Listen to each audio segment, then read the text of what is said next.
வணக்கம் நண்பர்களே, welcome to Agampuram. இன்றைக்கி நம்ம சௌ காயை வச்சு ரொம்ப எளிமையாக செய்யக்கூடிய ஒரு மோர்க்குழம்பு ரெசிபியை பார்க்கலாம். இது ரொம்ப வேகமாகவும் செஞ்சிடலாம். சௌ காயில் நிறைய சத்துக்கள் அடங்கியிருக்கு. இதில் நீர்ச்சத்து அதிகமாகவும் நார் சத்து அதிகமாகவும் இருக்குது. மாவு சத்து ரொம்ப கம்மியாக இருக்குது. அதனால நீரிழிவு நோயாளிகளுக்கு ரொம்ப ஏற்ற காய் இது. இந்த சத்தான சௌவில் இதை பண்ணி பார்க்கலாம். சௌ மோர்க்குழம்பு செய்கிறதுக்கு தேவையான பொருட்கள் எல்லாத்தையும் இங்கே எடுத்து வச்சுருக்கேன். முதல்ல அரைக்கிறதுக்கு தேவையான பொருட்களை பார்க்கலாம். அரைக்கிறதுக்கு 1/2 கப் துருவின தேங்காய், 2 டீஸ்பூன் சீரகம், ஒரு 7 பச்சை மிளகா, உங்களுக்கு கூடுதலாக வேணுனாலும் போட்டுக்கலாம். அப்புறம் 2 டீஸ்பூன் கடலைப்பருப்பு. இதை அரை மணி நேரமாக தண்ணியில் ஊற வச்சுருக்கோம். இப்போ அதை எடுத்து இந்த 4ஐயும் எடுத்து இப்போது அரைக்க போகிறோம். மற்ற தேவையான பொருட்கள் எல்லாத்தையும் இங்கே வரிசைப்படுத்தி போட்டிருக்கேன். அதை எல்லாத்தையும் எடுத்து வச்சுருங்க.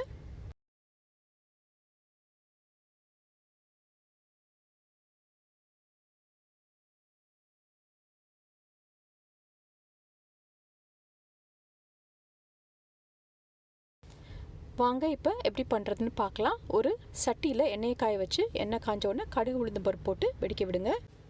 கடுகு வெடித்த உடனே மிளகா வத்தல், கருவேப்பிலை, கொஞ்சம் பெருங்காயம் எல்லாத்தையும் பொண்ணாக சேர்த்து வதக்குங்க.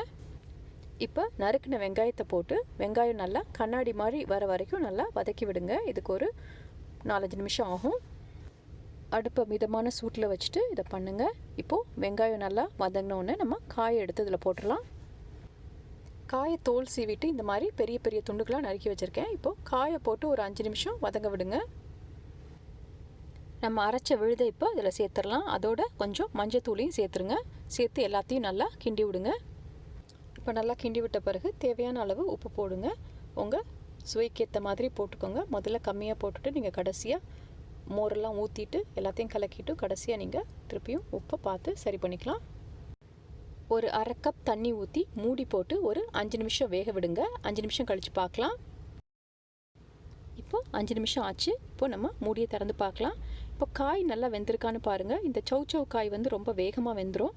அதனால் காய் எடுத்து நல்லா வெந்துருச்சான்னு பாருங்கள். இந்த காய் நல்லா வேகிறதுக்கும் மசாலாவில் உள்ள பச்சை வாசனை போகிறதுக்கும் இன்னும் ஒரு 5 நிமிஷம் குறைஞ்ச தீயில அப்படியே வேக விடுங்க. நம்ம அதுக்கப்புறம் பார்க்கலாம். இந்த நேரத்தில் நம்ம குழம்புல ஊற்றுறதுக்கு மோரை தயார் பண்ணுவோம். நான் 2 கப் தயிர் எடுத்து 1 கப் தண்ணி ஊற்றி மிக்சியில் அடித்து வச்சுருக்கேன். நீங்கள் நல்லா கெட்டி மோர் 3 கப் இருந்தால் அதை அப்படியே நீங்கள் பயன்படுத்தலாம். உங்களுக்கு எது வசதியோ அது பண்ணுங்கள். அதே மாதிரி தயிரை மற்ற வச்சு நீங்கள் கடைஞ்சும் தண்ணி ஊற்றி கடைஞ்சும் மோராக்கி இதில் ஊற்றலாம். 5 நிமிஷம் ஆன உடனே அடுப்பை அமர்த்திட்டு இந்த மோர் எடுத்து அப்படியே இதில் குழம்புல ஊற்றிடுங்க.